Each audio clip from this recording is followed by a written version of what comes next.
Tidak ada yang mencintai kami seperti Engkau Allah, yang mengasihi kami tanpa syarat, yang mengasihi kami terus-menerus tak pernah berhenti. Bahkan dikala kami gagal mencintai Engkau, tak pernah gagal cintamu kepada kami.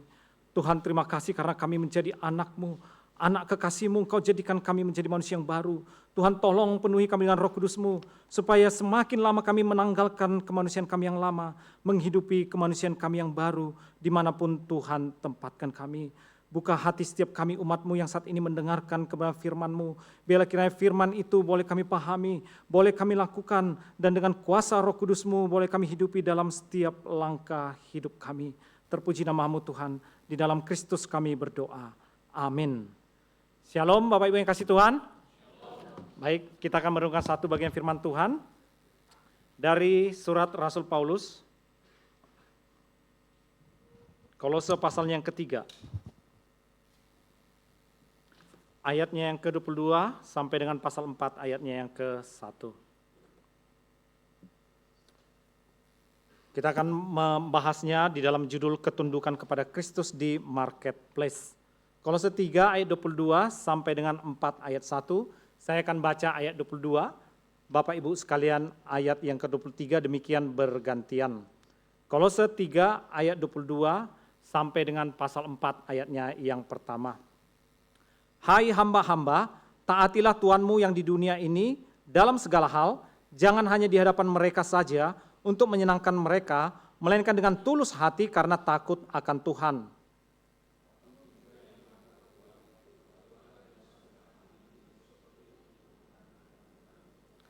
Kamu tahu bahwa dari Tuhanlah kamu akan menerima bagian yang ditentukan bagimu sebagai upah.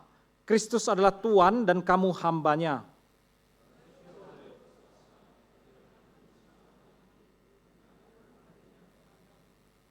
Hai tuan-tuan, berlakulah adil dan jujur terhadap hamba-Mu. Ingatlah, kamu juga mempunyai Tuan di surga. Bapak Ibu yang dikasihi Tuhan, terutama kita yang ada dalam lingkungan kerja di kantor, tentu akan beberapa frasa ini sering kita dengarkan. Misalkan, I hate Monday, di mana pada saat kita sesudah hari Minggu, weekend, ketemu mulai hari Senin, Bapak Ibu, kita sudah merasa suatu keengganan untuk memulai pekerjaan kita, untuk memulai segala kegiatan kita di kantor. Kenapa? Karena ada begitu banyak tekanan yang mungkin kita dapatkan di kantor. Ada begitu banyak hal-hal yang tidak menyenangkan yang mungkin kita dapatkan di kantor. Bagaimana pekerjaan kita itu sering kali kita alami sebagai suatu hal yang melelahkan, menguras berbagai emosi kita, frustrasi, bahkan mungkin pada saat kita berdagang, pada saat kita berusaha, omset yang kita harapkan itu tidak tercapai, bahkan dibandingkan tahun lalu, pendapatan kita tidak bertambah, sedangkan kebutuhan terus semakin bertambah. Sehingga bisa kita melihat pekerjaan atau dagang yang kita lakukan di pasar itu sebagai suatu hal yang sangat melelahkan. Sehingga terutama kita yang ada dalam dunia kantor, I hate Monday. Begitu ketemu hari Senin sudah mulai cekak-cekot. Dan begitu ketemu hari Jumat rasanya lega. Terima kasih Tuhan, hari Jumat akan lepas dari berbagai tekanan. Tekanan dari tekanan di kantor, tekanan dari atasan, tekanan daripada target-target yang ditetapkan. Aduh, ada waktu untuk beristirahat. Karena kita merasa begitu tertekan akan pekerjaan. Sehingga kita pikir, aku tidak mungkin bisa hidup seperti ini terus. Gak mungkin aku bekerja dengan hidup penuh tekanan terus. Sehingga kita pikir solusinya adalah seandainya aku naik karir. Seandainya aku mendapatkan promosi, jabatanku lebih tinggi, tentu pekerjaan ini akan lebih nyaman, akan lebih mudah. Tetapi sering sekali ternyata dalam realita, kita naik gaji, kita naik karir, kita naik jabatan, tapi tekanan tetap sama, malah mungkin bertambah sama, target semakin besar. Sehingga ternyata apa yang kita pikirkan sebuah solusi, ternyata bukan solusi. Kita tetap membenci hari Senin, ketemu hari Jumat, baru kita merasa lega. Tapi saya mencoba di sini untuk menawarkan sebuah solusi dari kebenaran firman Tuhan. Dan untuk mengikuti akan khotbah ini, saya akan coba untuk memberikan dua pertanyaan penuntun. Yang pertama, bagaimana sih etos kerja Kristen? Dan di dalam pembacaan teks kita ini Bapak Ibu, dalam konteksnya di dalam Kolose pasal 3, itu bicara tentang manusia yang baru. Dan saya percaya pada saat kita percaya kepada Kristus, kita adalah manusia yang baru, yang Tuhan panggil untuk menanggalkan semua pandangan, pemikiran, nilai-nilai manusia lama yang dipengaruhi oleh dunia. Tapi Tuhan ingin kita untuk menghidupi nilai-nilai Kristus, nilai-nilai yang di atas. Maka dipanggil kita untuk memikirkan segala perkara-perkara yang di atas. Artinya apa? Konsep nilai kita adalah konsep nilai yang dipengaruhi oleh yang dari atas. Meskipun kita kerja di dunia, meskipun kita hidup di dunia, melakukan perkara-perkara dunia, tetapi nilai kita, motivasi kita, etos kerja kita itu adalah etos kerja yang dari atas. Karena kita manusia baru, maka kita dipanggil untuk bekerja sebagai seorang manusia baru. Jadi bagaimana etos kerja Kristen, apa motivasi kerja Kristen, apa yang menjadi tujuan, mengapa kita melakukan apa yang kita lakukan dari Senin sampai dengan Jumat. Dan saya akan memulai dengan pertanyaan yang pertama. Apa sih, bagaimana sih etos kerja seorang Kristen? Firman Tuhan mengatakan, apapun juga yang kamu perbuat, perbuatlah dengan segenap hatimu. Cara kerja seorang Kristen adalah mengerjakannya dengan segenap hati. Seperti apa sih ciri daripada orang yang bekerja dengan segenap hati? Seorang yang bekerja dengan segenap hati, maka dia akan melakukan hanya yang terbaik. Dia mengupayakan yang terbaik di dalam pekerjaannya, di dalam dia berdagang, dia mengupayakan yang terbaik. Produk-produk terbaik, bakpao terbaik, bakmi terbaik, semua dia upayakan terbaik. Kenapa? Muncul dari segenap hati. Tapi kalau kita setengah hati, itu kerja asal-asalan Bapak Ibu. Sehingga kalau kita bisa melihat rekan kerja kita, pegawai yang kerjanya asal-asalan, hampir pasti itu bukan keluar dari segenap hati, tetapi dari setengah hati. Seorang yang bekerja dengan segenap hati, dia pun antusias.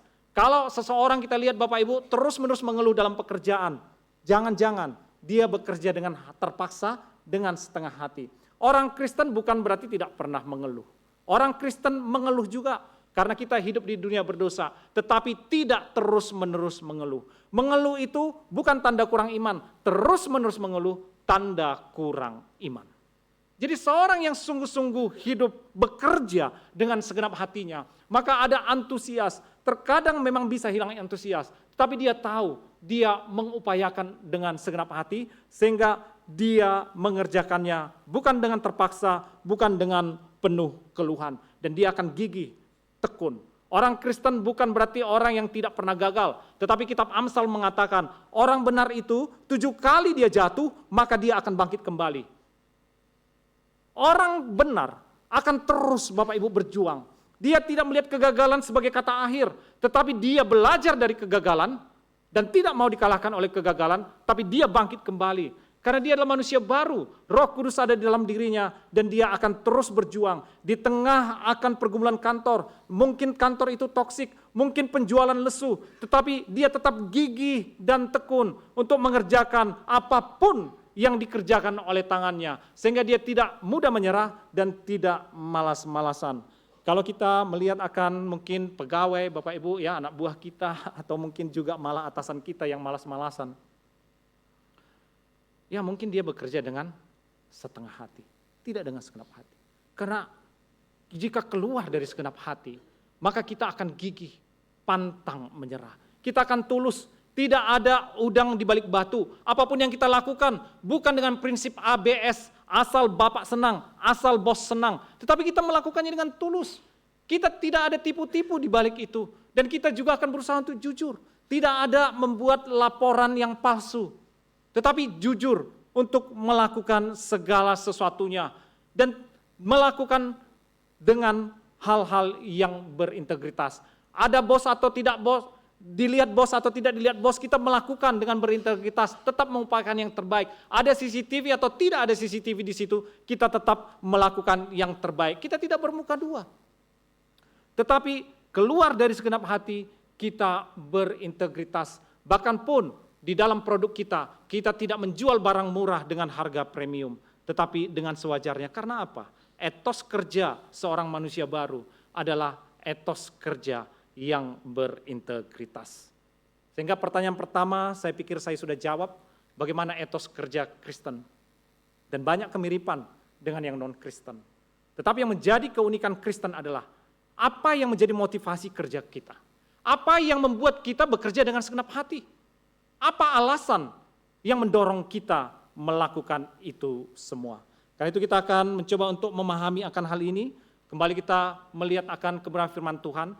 di mana dikatakan apapun juga yang kamu perbuat, perbuatlah dengan segenap hatimu. Motivasinya apa? Seperti untuk Tuhan, bukan untuk manusia. Kita pergi ke kantor berjumpa dengan atasan yang adalah manusia, tetapi Tuhan mengatakan kita bekerja seperti untuk Tuhan. Apa artinya bekerja seperti untuk Tuhan? Kita bisa menjawab ini dari kalimat ayat selanjutnya, di ayat 24b, bahkan diulang lagi di pasal 4 ayat 1b. Di situ dikatakan apa? Kristus adalah Tuhan dan kamu adalah hambanya. Nah, ini menjadi sebuah kunci untuk kita memahami apa sih artinya bekerja seperti untuk Tuhan. Kalau kita Bapak Ibu, pada saat kita pergi bekerja ke kantor, yang kita lihat siapa atasan kita? Atasan manusia, benar nggak Bapak Ibu ya? Bisa kita lihat. Tetapi dari firman ini mengatakan apa? Kita punya atasan di atas atasan, yaitu Kristus. Tak terlihat, tapi hadir di kantor. Tak terlihat, hadir di pasar. Dan ini adalah bos kita, Tuhan kita. Sehingga orang Kristen itu Bapak Ibu, dia punya dua majikan. Dia punya dua atasan. Atasan yang adalah manusia yang bisa dilihat, tetapi juga atasan yang tak terlihat. Mungkin kita berpikir dan berkata, aku kan bos, aku yang punya perusahaan. Aku CEO, tidak ada di atasku.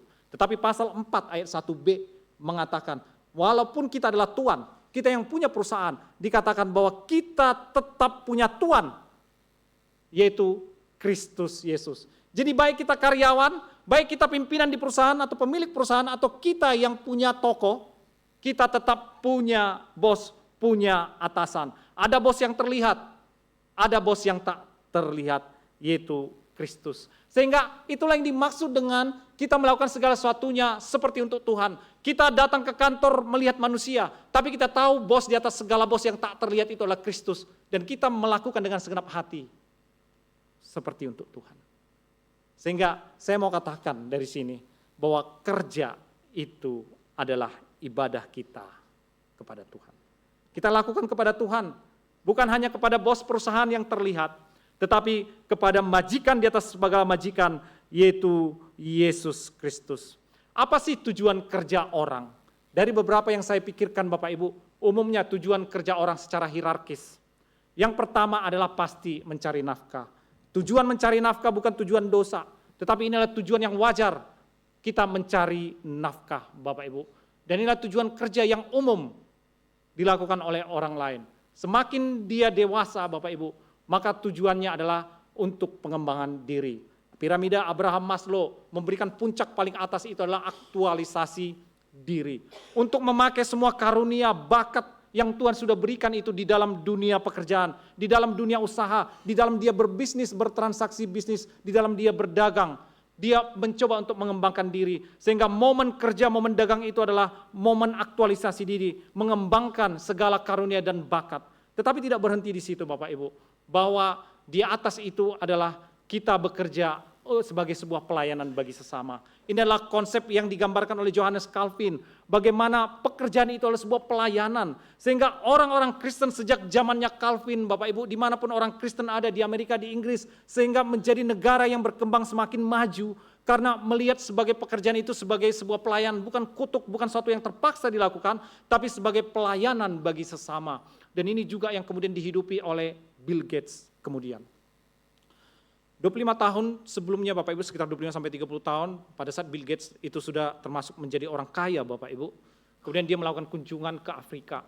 Dia pergilah melihat ke Afrika, mungkin gak pernah ke Afrika Bapak Ibu, dan kaget dia karena ternyata di Afrika itu hidup orang-orang itu begitu menderita, sakit, penyakit, kemiskinan, dan banyak yang mati karena kelaparan. Dan itu sangat mengganggu dia.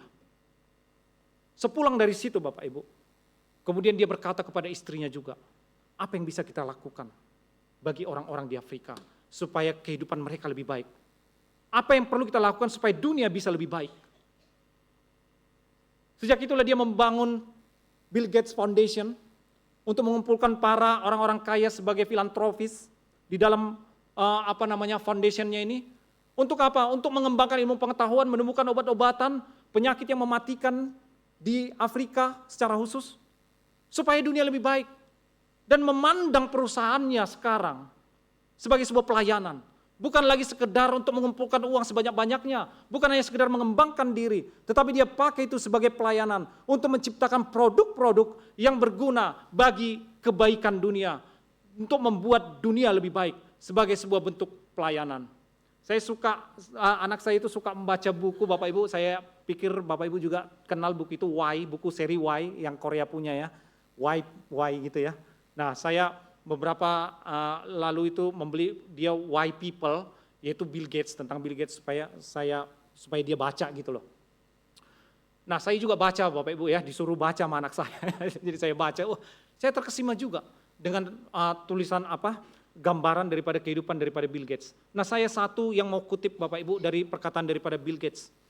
Bagaimana dia mengatakan apa? Kesuksesan itu bukan diukur daripada seberapa uang yang kamu punya banyak, seberapa banyak uang yang kamu punya, tapi seberapa banyak orang yang kamu bisa inspirasi untuk menjadikan dunia ini menjadi tempat yang lebih baik. Dia mencoba untuk menginspirasi bahwa apapun pekerjaan kita, lihatlah itu bukan hanya sekedar mencari nafkah, lihatlah itu bukan hanya sekedar mengembangkan diri, tetapi lihatlah sebagai pelayanan bagi sesama. Jika yang pertama dan kedua masih self-centered, yang ketiga other-centered, tapi panggilan kita sebagai seorang Kristen tak berhenti di situ Bapak Ibu, tetapi Christ-centered. Pekerjaan, usaha kita, jual bakmi, jual bakpao, apapun yang dikerjakan oleh tangan kita lakukan sebagai sebuah persembahan kepada Tuhan. Itu adalah ibadah. Kita jangan memikirkan membatasi ibadah hanya 1 jam di tempat ini. Tetapi ibadah itu adalah hari-harinya kita. Bahkan Paulus mengatakan dalam Roma 12, itu hidup kita adalah ibadah. Pekerjaan kita itu adalah ibadah. Ibadah yang kita persembahkan kepada Kristus. Jadi inilah alasan kenapa kita bekerja. Alasan kenapa kita melakukan dengan segenap hati. Dunia mungkin punya alasan yang berbeda Bapak Ibu, kenapa mereka mengerjakan dengan segenap hati. Tetapi kita sebagai manusia baru, sebagai seorang Kristen, kita tunduk kepada apa maunya Tuhan. Dan melihat pekerjaan kita itu sebagai ibadah kepada Kristus. Saya pernah membaca buku ini Bapak Ibu, seorang Inggris yang kemudian dia begitu terkenal dan menjadi warga negara Amerika Serikat, Simon Sinek. Di dalam buku ini dia meneliti akan berbagai perusahaan dan orang-orang hebat, para pemimpin-pemimpin top seperti Mahatma Gandhi, perusahaan-perusahaan Bill Gates, perusahaan-perusahaan hebat, Bapak Ibu seperti Microsoft dan juga Apple. Begitu banyak perusahaan-perusahaan yang dia coba teliti. Dan lalu di situ dia menemukan bahwa orang-orang hebat ini, perusahaan-perusahaan hebat ini, mereka itu memulai bukan dari apa yang harus kita kerjakan, bagaimana cara kita mengerjakan. Tetapi mereka hebat, perusahaan ini hebat, kenapa? Karena ternyata mereka terbalik. Mereka memulainya dari why. Kenapa sih kita melakukan yang kita lakukan? Apa tujuannya? Jadi memulai dari why. Baru kita memikirkan strategi bagaimana. Lalu sesudah itu apa produk-produk yang harus dikerjakan. Jadi ini buku yang sangat terkenal dan mempengaruhi bagaimana dia kemudian menemukan pembalikan. Bahwa orang-orang yang hebat, orang-orang yang sukses itu, perusahaan-perusahaan yang maju itu, mereka mempunyai why yang kuat. Dan mereka memulai perusahaan itu dengan why yang jelas. Kenapa kita ada? Dan ini adalah buku sekuler, tapi coba saya baptis Bapak Ibu. Sehingga saya coba untuk melihat ini di dalam konteks kekristenan. Bahwa kita sebagai seorang Kristen mempunyai keunikan why kita sendiri Bapak Ibu. Yang orang dunia, yang manusia lama, yang bukan Kristen tidak mengenalnya. Dikatakan apapun juga yang kamu perbuat dengan sangat hatimu seperti untuk Tuhan dan bukan untuk manusia. Why-nya kita manusia baru itu adalah seperti untuk Tuhan. Untuk kemuliaan Tuhan. Apapun yang kita kerjakan Bapak Ibu adalah untuk Tuhan. Kita memulai dari why. Baru kita kemudian memikirkan bagaimana caranya. Dikatakan dengan segenap hati. Jadi jika kita memulai dengan why, ini untukmu Tuhan. Aku melakukannya bagi kemuliaan namamu. Maka kita melakukannya dengan segenap hati. Kita melakukan yang terbaik, kita gigih, kita disiplin. Karena Engkau Tuhan layak untuk mendapatkan yang terbaik. Lalu Allah kemudian kita melakukan apa yang kita perbuat, job desk kita, produk-produk yang akan kita hasilkan. Tapi semuanya dimulai dari why. Dan Tuhan kita itu adalah Tuhan yang melihat hati. Dan why itu ada dalam lingkup hati.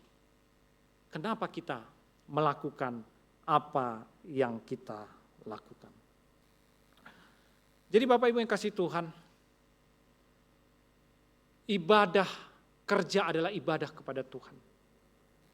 Dan kita punya dua majikan, bukan hanya majikan di bumi, tetapi juga majikan di sorga. Tetapi yang menarik, Kristus yang adalah atasan kita itu pun menjanjikan upah. Dia atasan kita tertinggi dan dia menjanjikan upah Bapak Ibu. Dikatakan apa? Kamu tahu bahwa dari Tuhanlah kamu akan menerima warisan yang menjadi upah. Tuhan menjanjikan akan upah.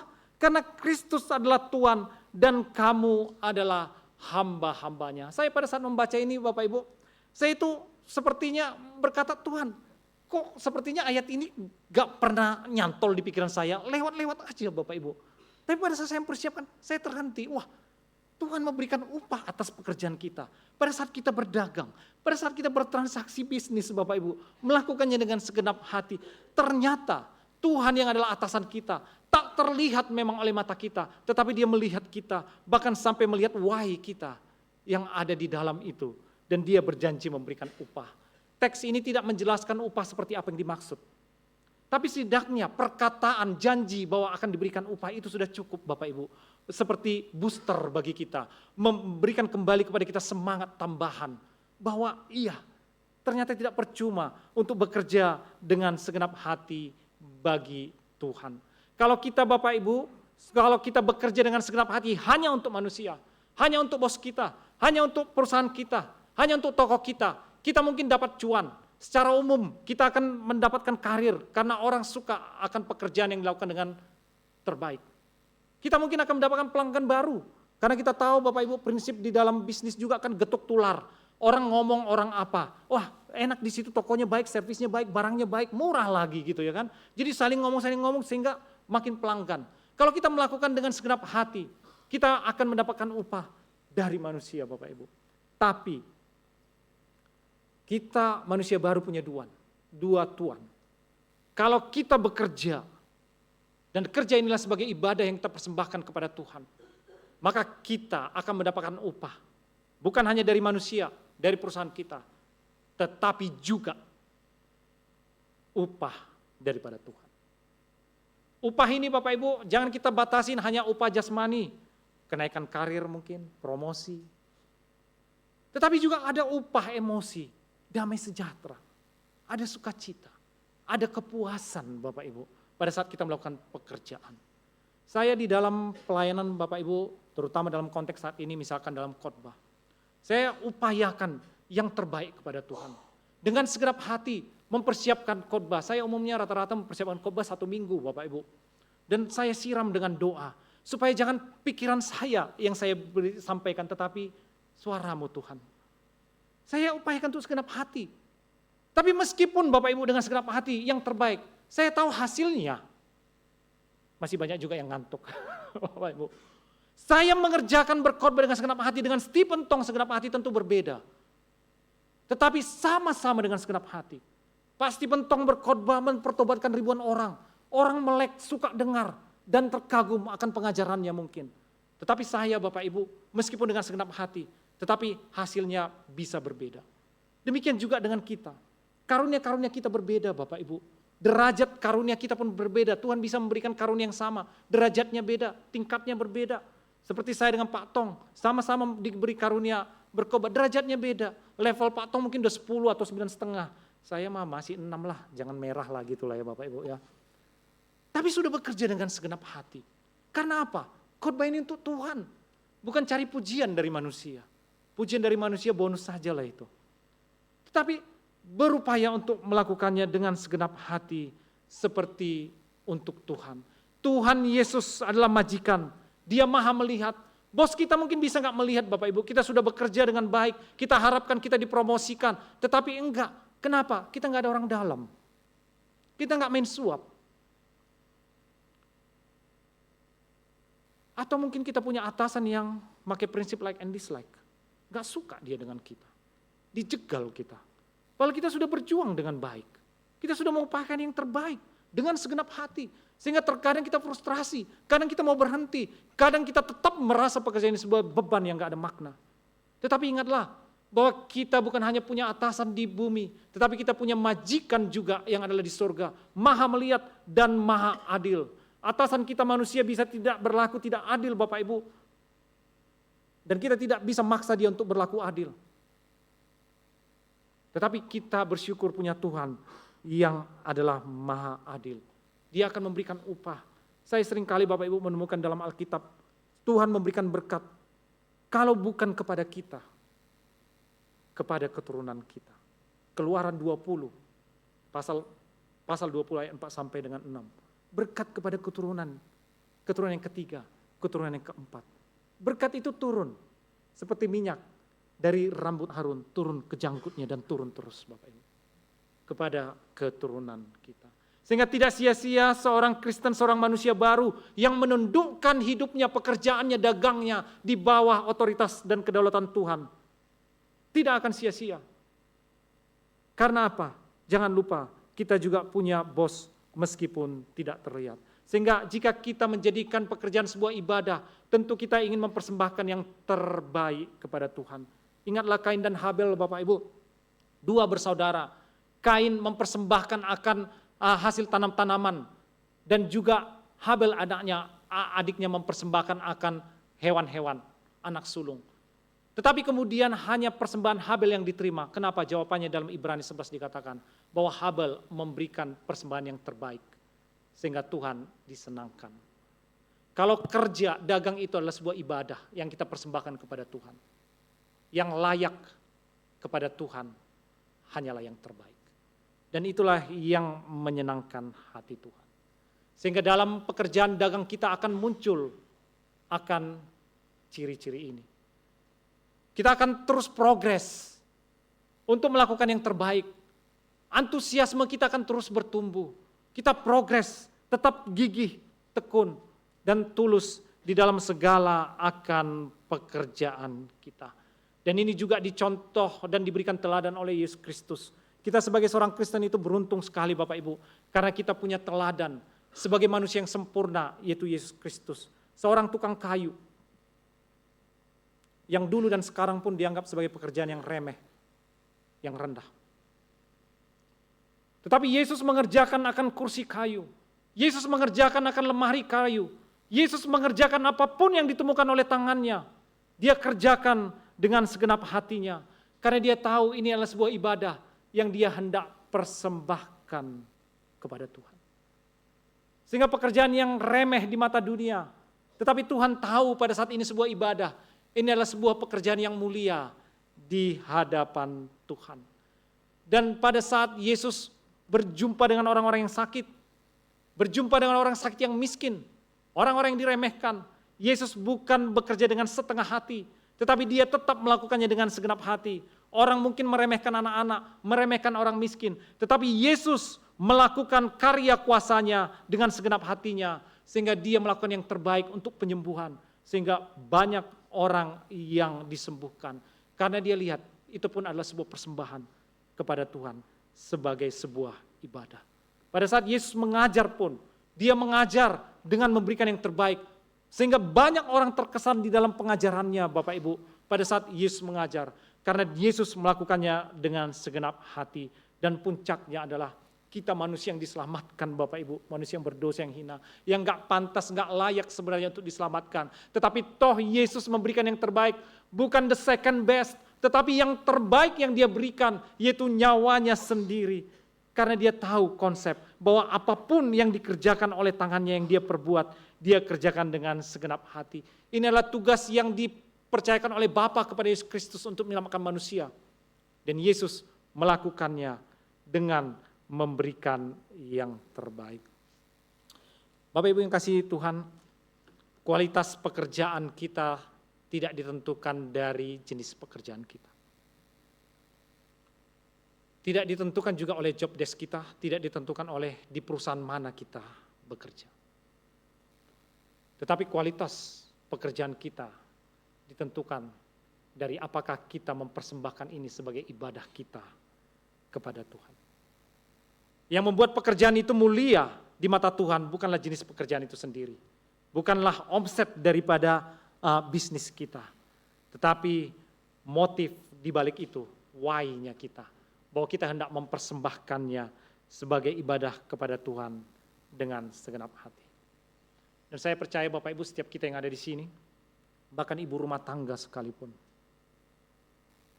Terkadang orang memandang rendah ibu rumah tangga, pekerjaan ibu rumah tangga, bahkan ibu rumah tangga itu sendiri menganggap remeh, rendah pekerjaannya. Karena memang dunia kita cenderung menghargai orang yang menghasilkan uang. Sehingga pekerjaan yang tidak menghasilkan uang seperti ibu rumah tangga dianggap bukan sebuah pekerjaan atau suatu hal yang remeh. Tetapi saya mau katakan bahwa pekerjaan seorang ibu rumah tangga, pada saat kita mengerjakan dengan segenap hati, itu adalah ibadah kita yang kita persembahkan kepada Tuhan.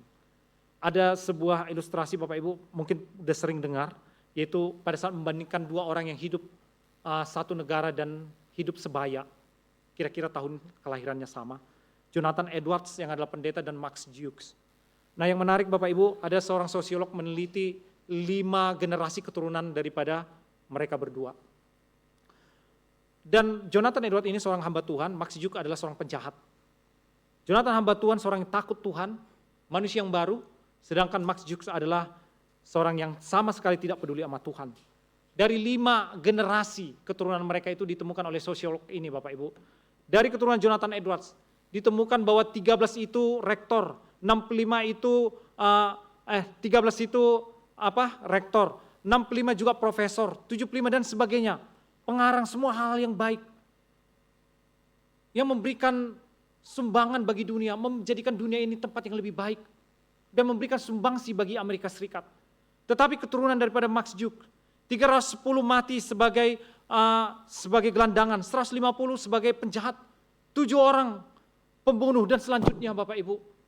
Dan keturunan daripada Max Jukes ini dikatakan tidak memberikan sumbangan apapun bagi Amerika, malah memberikan beban.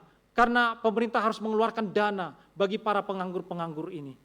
5 keturunan Bapak Ibu daripada Jonathan Edwards dan Max Jukes. Nah, tapi yang menarik yang saya mau highlight adalah Jonathan Edwards itu seorang pendeta, sangat terkenal, tulisan-tulisannya banyak dan dia sangat sibuk. Sehingga dia tidak sempat untuk membesarkan akan anak-anaknya Bapak Ibu. Yang bertugas mengerjakannya adalah Sarah Edwards istrinya. Karena pada zaman itu seorang perempuan pun hampir tidak pernah bekerja Bapak Ibu di kantor, begitu ya.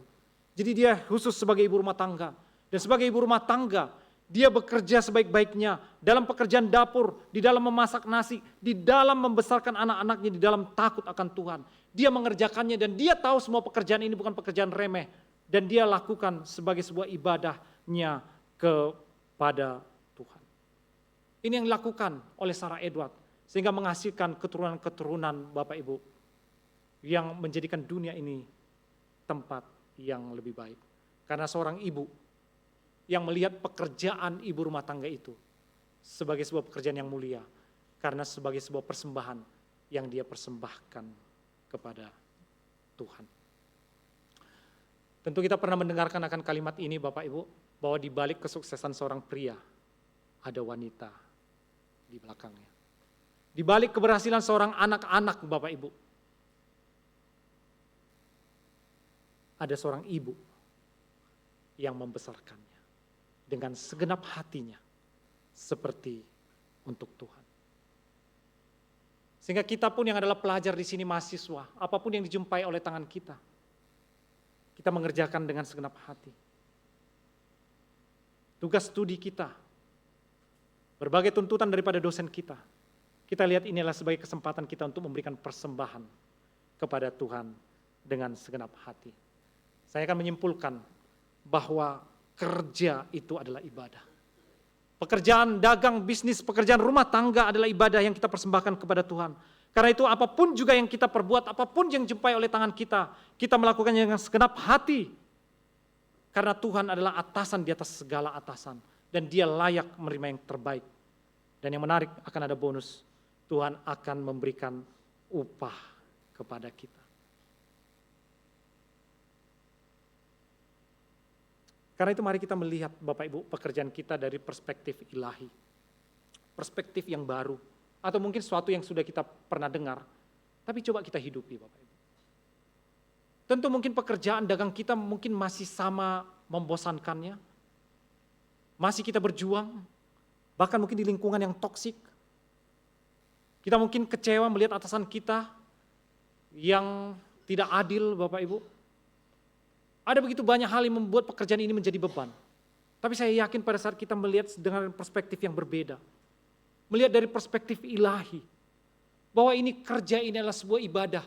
Di mana kita diberi kesempatan untuk memberikan persembahan kepada Tuhan. Sehingga bukan hanya persembahan puji-pujian, persembahan uang kita pada saat ibadah di sini. Tapi kerja ini adalah sebuah persembahan. Sehingga kita mempunyai why, sebuah motivasi, sebuah tujuan yang besar melampaui diri kita. Saya yakin Bapak Ibu kita akan berjuang sebesar-besarnya kalau kita mempunyai alasan yang begitu besar. Dan pada saat kita mempersembahkan pekerjaan sebagai ibadah kepada Tuhan yang Maha Besar, maka kita pun akan melakukannya dengan segenap hati kita. Karena itu saya akan memberikan usul untuk 2 komitmen kerja kita Bapak Ibu. Kalau mari coba kita melihat bahwa kita mau melihat pekerjaan kita, apapun yang kerjakan tangan kita, dagang, atau kerja rumah tangga, kita lihat sebagai sebuah ibadah bagi Tuhan. Dan kita mau supaya kita dalam mengerjakan semua itu, kita bekerja dengan segenap hati, mempersembahkan hanya yang terbaik kepada Tuhan. Saya yakin pada saat kita mempersembahkan yang terbaik kepada Tuhan, kita pun terdorong untuk mempersembahkan yang terbaik kepada perusahaan kita. Kita berusaha melakukan yang terbaik juga bagi pelanggan kita. Pekerjaan kita bisa tetap membosankan, melelahkan. Kita mungkin tetap merasa kurang dihargai secara sepantasnya. Promosi kita tidak dapatkan, malah ditekong oleh yang lain. Dagang dan bisnis kita bisa seperti itu saja dari dulu, keuntungan kita nggak besar. Tapi saat kita ubah cara pandang kita, melihat pekerjaan dan dagang sebagai ibadah kita kepada Tuhan, memberikan sebuah perspektif yang mulia dan yang besar. Sehingga tujuan kita kerja sebagai manusia baru bukan hanya tertuju kepada diri kita sendiri, bukan hanya untuk mencari nafkah, bukan hanya untuk mengembangkan diri, bukan hanya sebagai pelayanan bagi sesama untuk membuat dunia ini menjadi tempat yang lebih baik. Ini adalah motivasi-motivasi yang baik, tetapi kita tidak cukup hanya di situ. Karena sebagai manusia baru, kita dipanggil untuk juga menjadikan kerja kita ibadah kepada Kristus. Saya akan tutup Bapak Ibu dengan sebuah kutipan Martin Luther. Martin Luther ini adalah seorang biarawan yang menggoncang karena saat itu kemudian dia keluar dan kemudian dia menikah Bapak Ibu. Nah, yang menarik adalah dalam persetujuan perdebatannya dengan gereja Katolik saat itu, di mana pada saat itu masih punya pandangan bahwa pekerjaan yang mulia, yang hebat itu adalah raja-raja dan rohaniwan. Dan dia mendobrak Bapak Ibu saat itu. Dia katakan tidak, semua itu pekerjaan sama, bahkan pekerjaan yang dianggap dunia rendah seperti pelayan. Dia katakan demikian, pelayan yang menyapu dapurnya sedang melakukan kehendak Tuhan sama seperti seorang biarawan yang berdoa, bukan karena dia menyanyikan lagu rohani sambil menyanyi, tetapi karena Tuhan menyukai lantai yang bersih. Karena pelayan ini melakukannya dengan segenap hati. Dia persembahkan itu untuk Tuhan. Dan Tuhan itu disenangkan. Kita ini Bapak Ibu bukan pejuang rupiah. Kita adalah pejuang Kristus. Kita bukan budak korporat. Kita adalah budak Kristus. Meskipun kita bekerja di sebuah korporasi, kita adalah pegawainya Kristus. Kita bekerja untuk atasan di atas segala atasan.